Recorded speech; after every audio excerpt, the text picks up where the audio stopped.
தோராயமாக பைபிள் சொல்ல போனால், தமிழ் வார்த்தையில் சொல்ல போனால் தோராயமாக இது பவுல் எழுதியிருக்கலாம் என்று சொல்கிறார். சில பேர் என்ன சொல்கிறார்கள் என்று சொன்னால், இது அப்போலோ என்கிற ஒரு மனிதர் எழுதியிருக்கலாம் என்று சொல்லுகிறார்கள். ஆனால் கடைசி அதிகாரத்தை நீங்கள் வாசிக்கும் போது அதுல பவுல் தான் எழுதியிருக்கலாம் என்று சில பேர் அடித்து அவர்கள் பேசுகிறார்கள், உறுதியாக பேசுகிறார்கள். வேத வல்லுநர்களும் அதை தான் சுட்டி காட்டுகிறார்கள். இந்த எபிரேய நிருபத்திலே 13 அதிகாரங்கள் இருக்கிறது. 13 அதிகாரத்துல வானம் மாறிவிடும், பூமி மாறிவிடும், பலி மாறிவிடும், பண்டிகை மாறிவிடும், ஆசாரியத்துவம் மாறிவிடும், எல்லாம் மாறிவிடும் என்று 12 காரியங்களை பைபிள் இந்த எபிரேய நிருபத்திலே வாசிக்கலாம். ஆனால் 13வது அதிகாரத்துக்கு வரும்போது இயேசு கிறிஸ்து நேற்றும் இன்றும் என்றும் மாறாதவராய் எல்லாம் மாறிவிடும். பலி மாறிவிடும், காணிக்கை மாறிவிடும், ஆசாரியத்துவம் மாறிவிடும், பிரியமானலை பண்டிகை மாறிவிடும், ஓய்வு நாள் மாறிவிடும், நிறைய மாறிவிடும். வானம் மாறிவிடும், பூமி மாறிவிடும், எல்லாம் மாறிவிடும். ஆனால் மாறாதவர் யாரு? இயேசு கிறிஸ்து. இந்த நிருபத்தை நீங்கள் வாசிக்கும் போது இதுல நிறைய சத்தியங்கள் இருக்கிறது, உபதேசங்கள் இருக்கிறது, சுவிசேஷங்கள் இருக்கிறது.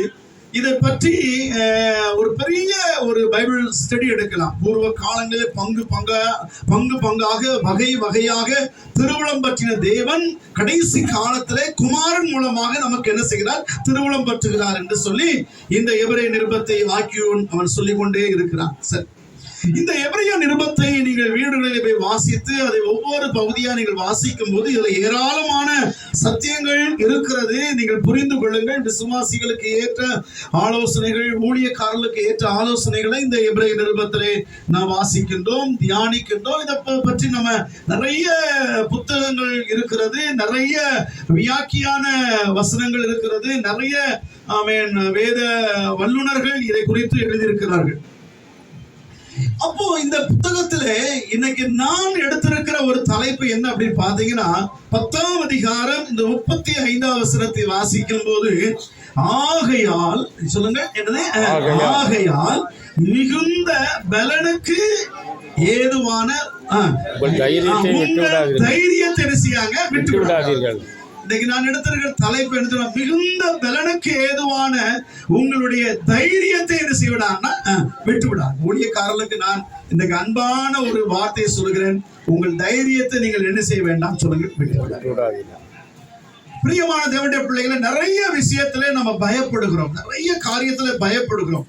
ஒரு ஊழியத்துக்கு போகும்போது பயப்படுகிறோம், ஒரு சுவிசேஷ ஊழியம் செய்யும் போது பயப்படுகிறோம், ஒரு கன்வென்ஷன் கூட்டம் நடத்தும் போது பயப்படுகிறோம், ஒரு சபை நடத்தும் போது நம்ம பயப்படுகிறோம், ஒரு தெரு பிரசங்கம் பண்ணும் போது பயம் நமக்குள்ளே உருவாகிறது. யாரும் எதிர்ப்பு வந்துருமோ, சில பேர் நொறுக்கிடுவார்களோ, எல்லா காரியத்தை நினைத்து நம்ம பயப்படுகிறோம். ஆனால் இந்த நிருபக்காரன் சொல்லுகிற காரியத்தை பாருங்கள்.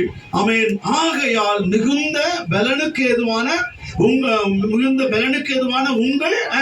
தைரியத்தை விட்டு. நான் ஒரு கிராமத்துல ஒரு 4.5 வருஷமாய் ஒரு சபையை நான் பொறுப்பெடுத்து நடத்தினேன். 2 சபை, என்னுடைய சபையும் இன்னொரு சபையும் நான் பொறுப்பெடுத்து நடத்தினேன். அந்த பகுதி பத்மநேரி, களக்காடு பகுதியிலே பத்மநேரி என்கிற ஒரு கிராமம்.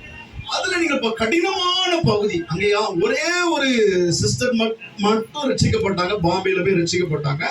அவங்க மூலமாக அவங்களுடைய குடும்பங்கள் ரட்சிக்கப்பட்டது. ஒரு சின்ன இப்படி ஒரு ஷெட்டை போட்டு ஒரு பிறை கட்டி அதுல நாங்கள் சபை நடத்தி கொண்டிருந்தோம். 4 வருஷங்கள் 21 பேருக்கு ஞானஸ்தானம் கொடுத்து, நான் திருவிருந்து கொடுத்துட்டு என்னுடைய சபைக்கு நான் போவேன். இப்படியே நடத்தி கொண்டிருந்தேன். ஒரு நாள் நீங்கள் கவனிப்பீர்கள் என்று சொன்னால், ஒரு மனிதன் நாங்க நடத்தி கொண்டிருக்கும் போது பெரிய அருவாளை தூக்கிட்டு வந்து அந்த சபையினுடைய இதே மாதிரி ஒரு தகர கதவுல ஓங்கி வெட்டி இதோட நிப்பாட்டு, இதோ ஓடிரு, உங்க ஊருக்கு ஓடிரு, கொண்டு நடத்தக்கூடாதுன்னு சொன்ன உடனே விசுவாசிகள் எல்லாம் பயந்துட்டாங்க. ஆனால் நான் பயப்படல. செத்தாலும் சாவேன்னு தவிர நான் தைரியமா நின்று பிரசங்கம் பண்ணிட்டு தான் வந்தேன். இன்னொரு முறை நீங்க கவனிக்கும் போது, அதே கிராமத்துல நான் பிரசங்கம் பண்ணும்போது கல்ல தூக்கி எறிந்தார்கள். ஒரு 4-5 ஆஸ்பெட்டாஸ் ஷீட் உடைந்து அப்படியே கீழே விழுகிறது.